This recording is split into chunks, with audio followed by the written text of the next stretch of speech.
بسم اللہ الرحمن الرحیم۔ شور کوٹ سے مفتی غلام ولی صاحب نے سوال کیا ہے کہ ایک شخص نے دوسرے کو 3 پلاٹ بیچے، ان میں سے ایک پلاٹ مشتری نے آگے بیچ دیا، باقی 2 اس سے نہ بک سکے۔ اب باقی 2 کے بیع کو فسخ کرنا چاہتے ہیں۔ تیسرا پلاٹ جو آگے بیچا ہے منافع کے ساتھ، کیا اس کا منافع بائع کو واپس کرنا پڑے گا؟ دیکھیے، اس نے 3 پلاٹ بیچے تھے، اب 2 پلاٹ جو ہے وہ آگے نہ بک سکا، اب اس میں آپس میں جو ہے نا وہ بیع کو کینسل کرنا چاہتے ہیں، جسے اقالہ کہتے ہیں، اقالہ کرنا چاہتے ہیں۔ اور اقالے کے لیے ضروری ہے کہ پہلے جس قیمت پر بیع ہوئی تھی اسی قیمت پر جو ہے نا وہ بیع کو کینسل کیا جائے۔ مثلا اگر ایک پلاٹ جو ہے وہ 5 لاکھ کا خریدا تھا مشتری نے، اب وہ واپس جو ہے نا وہ بائع کو دینا چاہتے ہیں، اس بیع کو کینسل کرنا چاہتے ہیں، تو 5 لاکھ پر ہی وہ جو ہے نا وہ بیع جو ہے نا وہ کینسل ہوگی۔ جتنے پیسے اس سے دیے تھے آگے نہیں دے سکتا، جتنے بھی واپس لے گا، اور بیع جو ہے نا اسی قیمت پر جو ہے نا وہ کینسل سمجھی جائے گی۔ اور تیسرا پلاٹ جو اس نے آگے بیچا ہے منافع کے ساتھ، اب اس میں جو ہے نا وہ بیع فسخ نہیں ہو سکتی، اس نے آگے بیچ دیا، ظاہر ہے۔ تو یہ مشتری نے جو آگے بیچا ہے اس میں جو کمایا ہے، یہ کمائی، یہ منافع اسی کا ہے، یہ جو ہے نا اس میں تو بیع ہو گئی مکمل، اس کا منافع کیوں وہ بائع اول کو واپس کرے گا؟ یہ اسی کا ہے۔ مثال کے طور پر اگر وہ پلاٹ مشتری نے 5 لاکھ کا خریدا تھا، اب 5.5 یا 6 کا آگے بیچا ہے، تو یہ 50,000 یا 1 لاکھ جو اس نے کمایا ہے یہ اسی کا ہے۔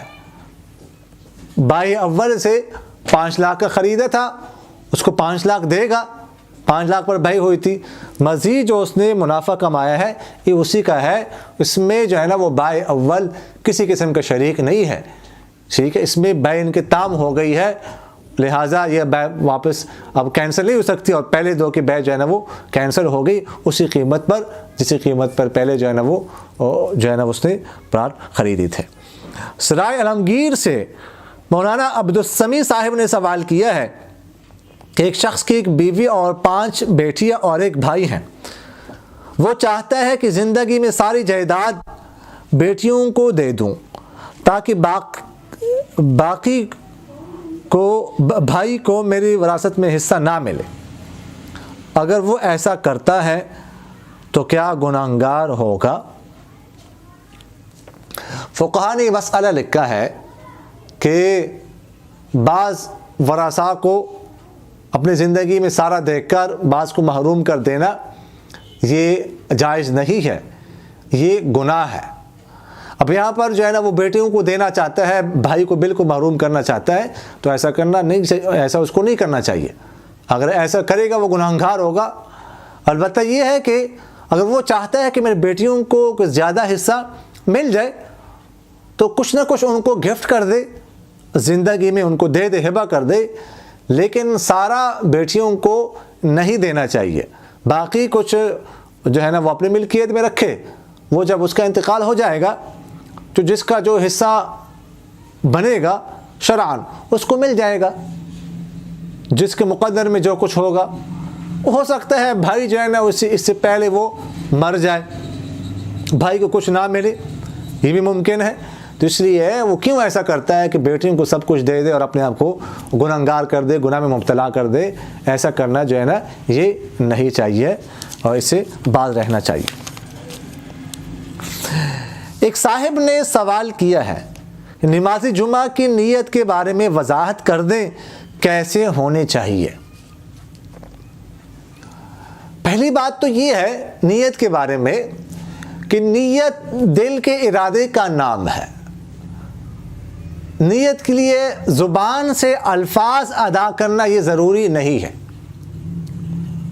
اگر کوئی شخص جو ہے نا وہ مثلاً عصر کی نماز پڑھنا چاہتا ہے، وہ امام کے ساتھ کھڑا ہو گیا یا ویسی نماز پڑھ رہا ہے، اس نے بس دل میں نیت ہے اللہ اکبر کہہ دیا، اور زبان سے کچھ بھی نہ کہا، دل میں آیا کہ میں نے عصر کی نماز پڑھنی، بس یہ کافی ہے۔ زبان سے ادا کرنا ضروری نہیں ہے، بلکہ جب وہ مسجد میں آیا عصر کی نماز کے لیے تو یہ نیت ہی ہے، مسجد میں آنے ہی نیت ہے، بس آگے عصر کی نماز کے لیے اب بس فوراً اللہ اکبر کہہ دے تو یہ درست ہے، نماز ہو جائے گی۔ تو زبان سے ادا کرنا ضروری نہیں ہے۔ باقی ہے کہ کوئی زبان سے ادا کرے تو بہتر ہے، زبان سے بھی ادا کر سکتے ہیں، لیکن اس کو لازم نہیں سمجھنا چاہیے۔ اس کو لوگ لازم سمجھتے ہیں اکثر لوگ کہ اگر زبان سے کسی نے نیت کے کلمات نہیں کہیں تو اس کا مطلب ہے کہ نیت نہیں ہوئی اور نماز نہیں ہوئی، تو ایسا نہیں ہے۔ زبان سے ادا کرنا ضروری نہیں ہے، بلکہ دل میں ہی نیت ہو تو یہ جو ہے نا وہ کف۔ باقی جمعے کے لیے نماز جمعہ کا لفظ اگر کوئی ادا کر دے، ظاہر ہے کہ دل میں تو نیت ہوتی ہی ہے، جمعے کی نماز کے لیے آنا یہ نیت ہے۔ باقی اگر زبان سے کوئی کلمات جمعے کا لفظ ادا کر دے تو بہتر ہے، اچھی بات ہے۔ اگر کوئی ادا نہ کرے، کوئی بھول جائے، تو اس سے نماز جمعہ میں کوئی حرج نہیں آتا، اس میں کوئی حرج نہیں پڑتا، نماز ہو جائے گی۔ اقول قولی ھذا استغفر اللہ لی ولکم ولسائر المسلمین فاستغفروہ انہ هو الغفور الرحیم۔